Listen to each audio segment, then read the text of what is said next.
What's going on, everybody? Mortym here, continuing with my look at the general pros and cons of all the different classes in ESO. And this time up, we have the Nightblade. Now, just to be clear, I'm primarily focusing on the three skill lines that actually have to do with the class aforementioned, the Nightblade, which would be Assassination, Shadow, and Siphoning. So I'm going to kind of go over those a little bit and then talk about the different things you can do with the class in general terms after I get through going through all of these trees.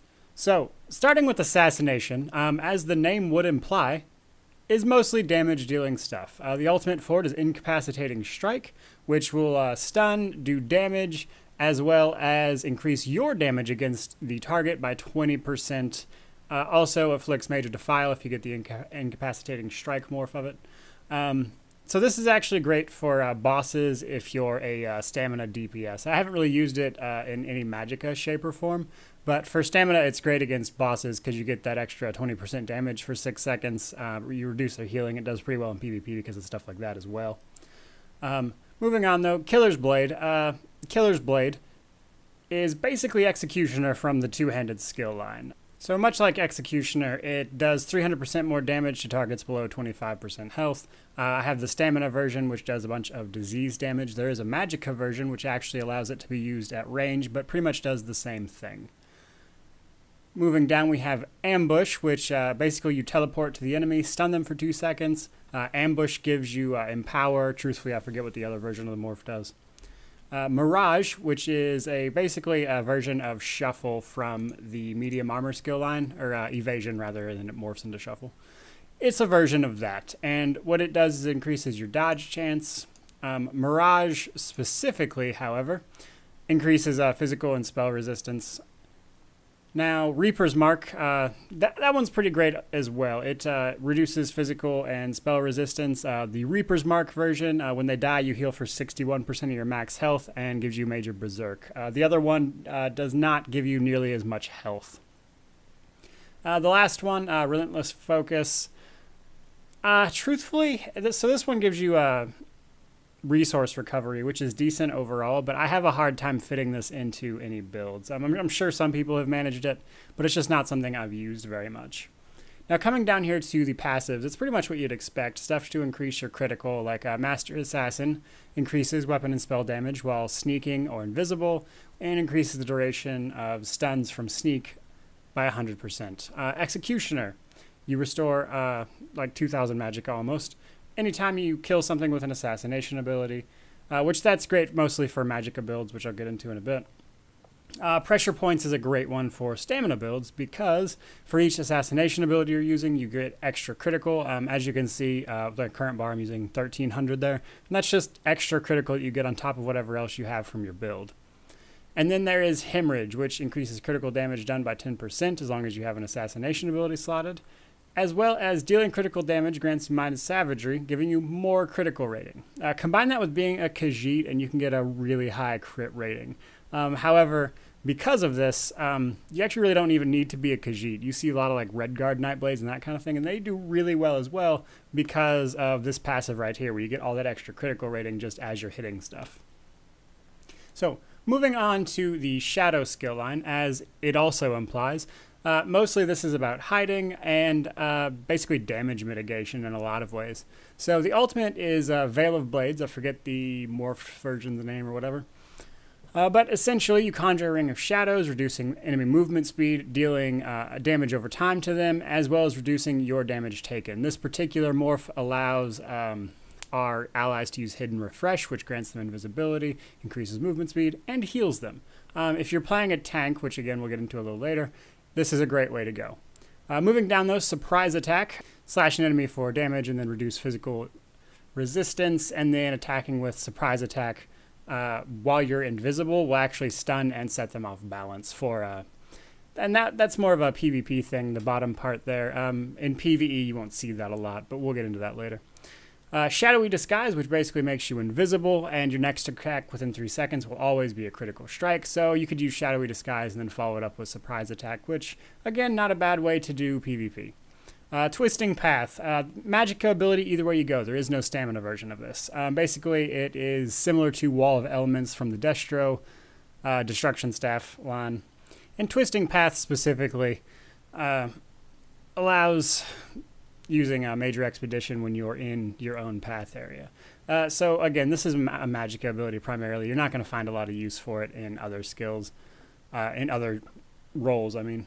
So Manifestation of Terror is pretty cool. Basically, you put down traps and then they fear people when they walk into them. This particular one just fears more enemies and reduces movement speed.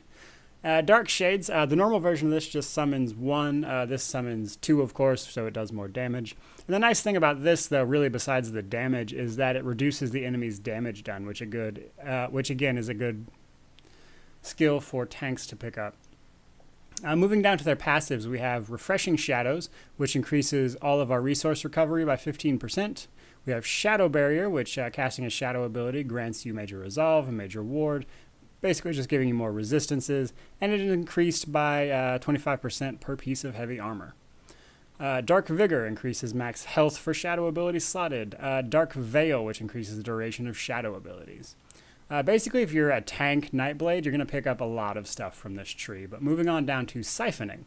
Its ultimate is Soul Tether, which will, very similar to Veil of Blades, it puts down a big AoE, does a bunch of damage. This one actually stuns enemies. And this particular morph gives a bunch of health, not only to myself, but allies can use a Soul Leech synergy to steal a bunch of health as well.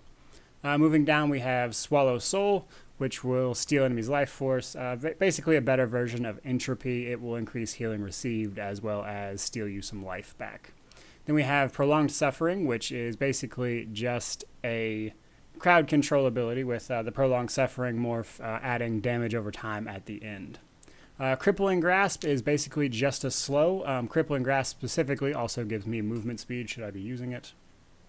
Siphoning Attacks. Siphoning Attacks is, in and of itself, it's whatever, really. This particular morph gives me Magicka and Stamina at the, which is weird because it costs Magicka to use, but then it also gives Magicka back as you're using it. So I found that one kind of strange. But that said, any direct damage attack you have up while you're doing this will restore an additional 2,000 magic in addition to the 1,000 given on light and heavy attacks. So the reason Siphoning Attacks is so important is that you basically have to use it. And I don't mean you have to. There are a lot of trial instances where your resource management is largely handled by other players. However, when you're soloing, one of the problems I run into with a Nightblade is that if you're not paying attention, you'll run out of stamina very fast if you aren't murdering things. So against tougher enemies, or a lot of enemies, you're going to run through a lot of stamina, and without Siphoning Attacks to build back it up, you basically don't have any resource management otherwise. Moving down to Power Extraction. Siphon the enemy from vigor from your enemy's blood, which deals disease damage because this is the stamina version, as well as giving us weapon damage. So basically this is a damage version of Rally from the two-handed skill line. This one's actually really great. So Rally heals you instead of dealing damage, whereas this one just hits everything and does damage. I'm a pretty big fan of Power Extraction. It does a pretty solid damage to everything nearby you, plus it gives you that damage buff, so if you spam it a few times, you'll be doing a pretty fair amount of damage to everything around you. Moving down to the passives here. Catalyst gives you 20 ultimate whenever you drink a potion. You will see some potion chugging builds with Nightblades. They're pretty rare because potion chugging builds are very expensive to play, however they are a thing. Magicka Flood increases max Magicka while I have any siphoning ability slotted. Soul Siphoner, which increases healing done by 3% for each siphoning ability slotted. And Transfer, casting a siphoning ability, generates 2 ultimate, and this can occur every 4 seconds. So, with all of those out of the way, covering each of the skill lines, siphoning obviously being more healing based, making you a little more survivable. From there, I'm just going to talk about some generalities that the class is and is not good at. So first and foremost, I would be remiss not to mention it actually, it's so over the top. The Nightblade, I would argue, has the best DPS builds in the game. Pretty much when it comes to the min-max style builds, if you look up some of the Nightblade Magicka Nightblade Magicka or Stamina rather, they're pretty much always some of the highest DPS ones you'll see. They just do insane amounts of damage. I even saw a build where Swallow Soul, which isn't even really intended to be a big damage ability, will crit for like 30k. It was pretty crazy. That said, so with that said, largely it's because of all those extra critical passives and things like that. Combine that with the weapon damage buffs and things like Incapacitating Strike, which will increase your damage against a target. You can set up huge criticals for yourself in the areas of like 36 to 40 plus K. So that's just a great way to go, and that's for Magicka and Stamina. They just make really great DPS. Another thing they're also really good at is tanking, which sounds strange, but it actually works really well.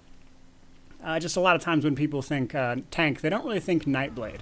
However, because of the Dark Shade skill we talked about, which will reduce incoming enemy damage, damage mitigation through things like Mirage or the other morph version of it, and then things like Veil of Blades, which will grant major protection, which reduces damage taken by 30%. Things like that. And then all the passives from the Shadow skill line as well, which increase your max health, which increase the duration of your Shadow abilities, such as Veil of Blades. And like Shadow Barrier, which grants you physical and spell resistance every time you cast a Shadow ability by 25% increased for each piece of heavy armor. So if I'm wearing a full set, that's like 100% plus. Like 175, I believe, is a full set.